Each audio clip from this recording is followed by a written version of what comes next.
Сен менсіз ешкім емессің деген Тұрсынбектің әйелі сұмдық сырдың бетін ашты. Әлеуметтік желідегі парақшасында сырға толы жазба жариялаған Мөлдір Мұханова оқырмандарының ренішін оятты. Бұл туралы Демократ.kz сайты хабарлайды. Сен менсіз ешкім емессің дедің. Сол сәтте мен үнсіз қалдым. Бір кезде сені сүйгенмін, сөзіңе сенгем. Мені қолдайды, қорғап жүреді деп ойлағам. Бірақ сен мені әлсіз етіп, өзіңе бағынышты еткің келді. Қыздар, егер біреу сізге дауыс көтерсе, бұл зорлықтың бастамасы. Егер біреу сені итерсе, шапалақпен ұрса, бұл зорлықтың жалғасы. Егер біреу саған сен менсіз ешкім емессің десе, бұл психологиялық қысым.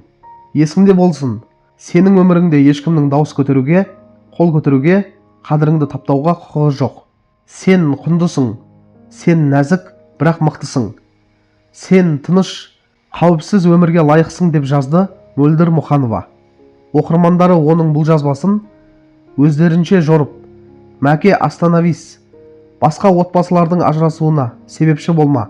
Осындайлар не тәрбие береді? Мөлдір керемет деген сайын құтырды дегенге саятын пікірлер жазуда. Тұрсынбектің кесірінен ажыраса жаздадық. Белгілі әзілкештің жеке өмірі бір отбасыны ойран етуге шақ қылған. Қазақстандық келіншек белгілі әзілкеш Тұрсынбек Қабатовқа қатысты естіген жаңалықтан кейін отбасында үлкен жанжал болғанын ашық айтты. Бұл туралы skifnews.kz ақпарат порталы хабарлайды. Мына Қазақстан азаматтары не болып бара жатыр? Бір Тұрсынбек Қабатовтың кесірінен күйеуіммен 2 аптадай дұрыс сөйлеспей жүрдім. Бүкіл Қазақстанның ер азаматын жек көріп кеттім. Сол Қабатовтан психологиялық соққы алдым, дейді ол. Ол бұрыннан әзілкештің өнерінде, отбасылық бейнесінде қатты құрметтеген. Өзі, отбасы, әзілдері бәрі ұнайтын. Ал Тұрсынбек әйелін тастап, жас қызға кетіпті дегенді естігенде бүкіл өмірім төңкеріліп түсті. Айдаладағы Тұрсынбек үшін күйеуіме ренжіп, оған ренішімді білдірдім, дейді келіншек. Айтуынша бұл сезім Мөлдірдің подкасттарын тыңдағаннан кейін тіпті күшейген.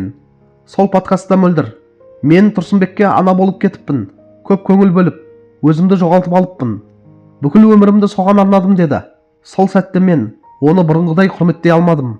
Оның да өзінше түсіндірмесі болар. Бірақ бәрібір көңілім қалды, дейді ол.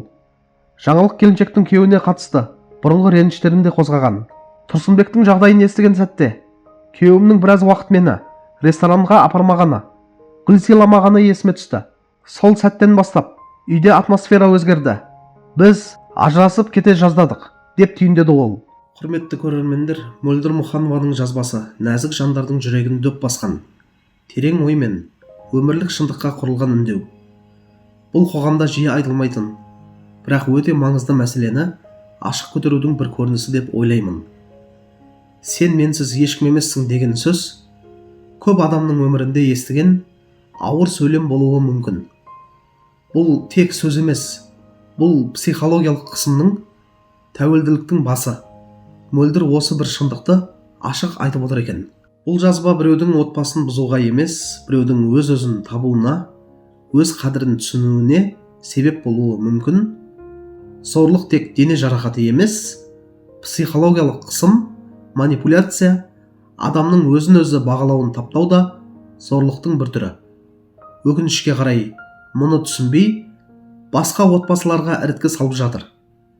Тәрбие бере алмайды деген пікірлер жазып жатқандардың өзі зорлықтың не екенін толық ұғынбағанын байқатқандай.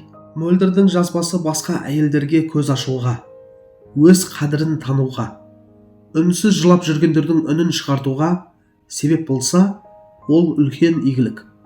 Қоғамда әйел адамды құрметтеу, оның ішкі күйін түсіну, қолдау барлығымызға ортақ міндет.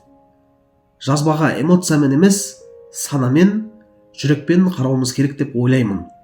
Әр адамның тәжірибесі өзіне ғана тиесілі. Түсінбесек те құрметтейік.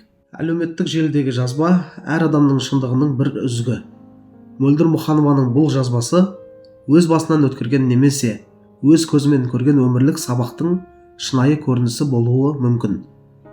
Мұндай сәтте оған қолдау білдіру орнына сөгіп, кінә артуды сана мен жанашырлықтың жетіспеушілігі деп түсінемін. Кейбір желі қолданушыларының Мәке остановись, басқа отбасыларды бұзба деген пікірлері эмоциямен жазылған деп ойлаймын, бірақ мәні тереңге бармайтын жазбалар. Себебі мөлдірдің бұл сөздері біреудің отбасын бұзу үшін емес, зорлыққа үнсіз көніп жүрген, өз қадірін ұмытып бара жатқан адамдарды ояту үшін жазылған сияқты. Егер бір әйел осындай жазбадан кейін дауыс көтеруді норма емес екенін түсінсе, қол көтеруді махаббаттың бір түрі емес, зорлық екенін мойындаса, мен ешкім емеспін деген ойдан арылып, өзін бағалауды үйренсе, онда бұл жазбаның мәні бар, әрі бұл шын мәнінде қоғамға қажет үн. Себебі зорлық үнсіздіктен басталады, ал үнсіздік келесі құрбанды дайындайды. Сондықтан кез келген адамның өміріне, таңдауы мен көзқарасына құрметпен қарау үлкен мәдениеттің белгісі. Мөлдірдің шындықпен бөлісуі әлсіздік емес, бұл ерлік. Әйел нәзік, бірақ төзімді.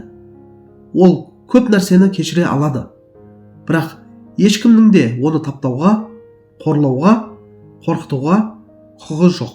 Ал Тұрсынбектің кесірінен деп айтқанға келсек, танымал тұлғалардың жеке өміріндегі жаңалықтар кейде ел ішінде жай ғана талқылау тақырыбы емес, адамдардың жеке өміріне де ықпал ететін жағдайға айналып бара жатқанын осы бір оқиға анық көрсетіп отыр.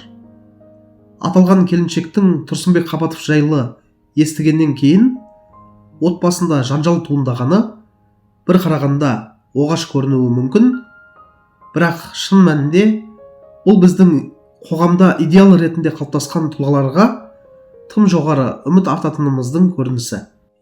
Тұрсынбек Қабатов халықтың алдында жүрген, отбасы құндылығын насихаттап, әзіл арқылы елді тәрбиелеуге де үлес қосқан тұлға. Оның өнері мен отбасылық бейнесін үлгі тұтқан адамдар көп.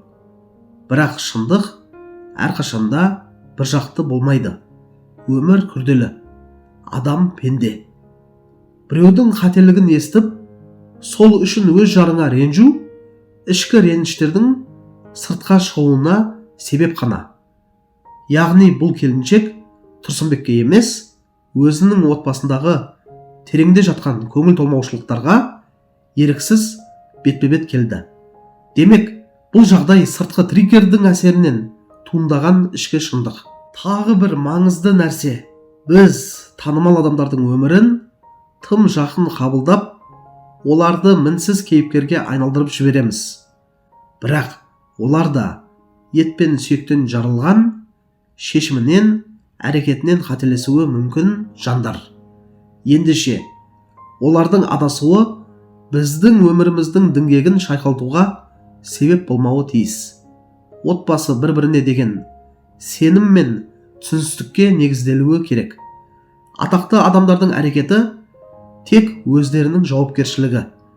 Өз өміріміз үшін жауапкершілікті өзіміз ғана көтереміз. Медиа әсер етеді, бірақ ақыл, сана, жүрек, таңдауды біздің өзімізге қалдырады.